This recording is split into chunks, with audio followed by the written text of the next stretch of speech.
Good afternoon. My name is Leno Gardner, Sensei of Peace Jiu-Jitsu here in Palo Alto, California at Lernica Center.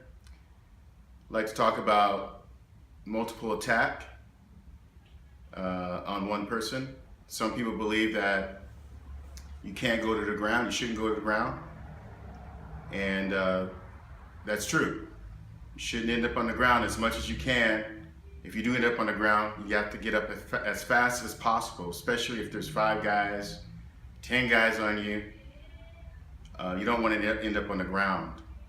And if you have to end up on the ground, you have to get away as fast as you can. But there are times when you can't get away.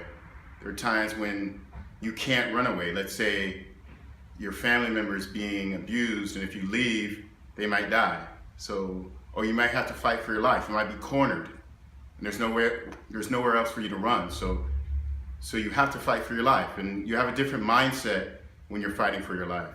Sometimes you do things that you never thought you could do in a dojo, that you do on the street when you're trying to survive in order to live. Your mind does interesting things to survive.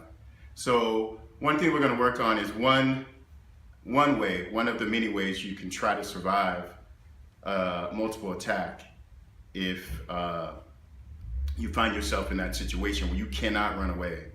And some people do suggest that you can just run away, but again, sometimes you don't have any other choice but to stand and fight. So we're going to work on one aspect, which is evasion, which is a 2-step evasion with my senpai, Justin Lee. So what we're going to do is a 2-step Tai Sabaki, body movement. And what he's going to do is he's going to take 2 steps to get out of the way of the attacker. So I'm going to go towards him. He's going to take 2 steps. 1, 2.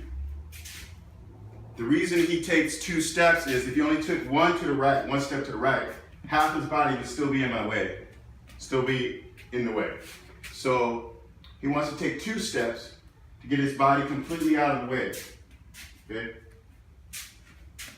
Now also, he doesn't want to move too soon, because if he moves too soon, then I can follow him, right? So he wants to wait till the last second to move. Okay? Back. And as he turns around, he never turns his back to me, because we don't have eyes behind our heads. So when he moves and I pass him, he stays open to me in case I come right back and try to attack him again. Now he can move 2 steps to the right, or he can move 2 steps to the left. Let's try 2 steps to the left. 1, 2.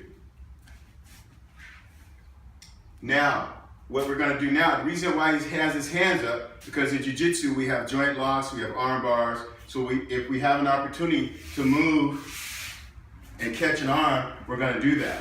Let's say I have multiple attackers. I want to lock him up here, and as I'm locking him up, I can kick, or I can punch, okay? While I have him locked. If I have to, I find myself being surrounded or being attacked by multiple attackers.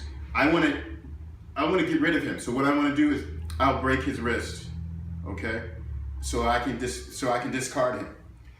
Now, again, this is just one aspect you can use on multiple fighters. You can actually, as we practice here, we use up to 10 people.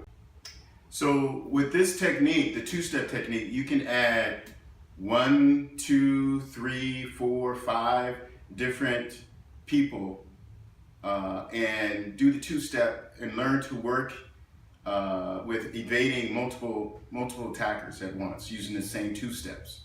So again, we don't turn our back as much as possible. Try not to turn your back because you can't see behind you, especially when you're fighting multiple attackers. If there's a person here and a person here, try not to go in between them, because then you can't see the person behind you as much as you can. So kind of what you want to do now, what we're going to do now is show how not to turn your back while you're being attacked. And that's going to help you understand how you can do that with multiple attackers as you practice. So he's going to have his hands up, And he's going to do the two-step, but at the same time, I'm going to keep going in every different direction, not just forward and backwards. Ready?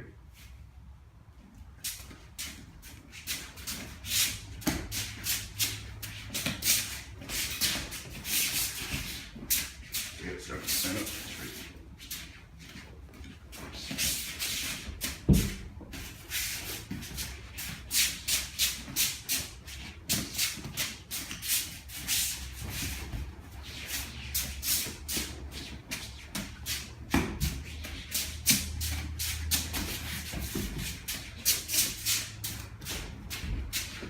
Okay.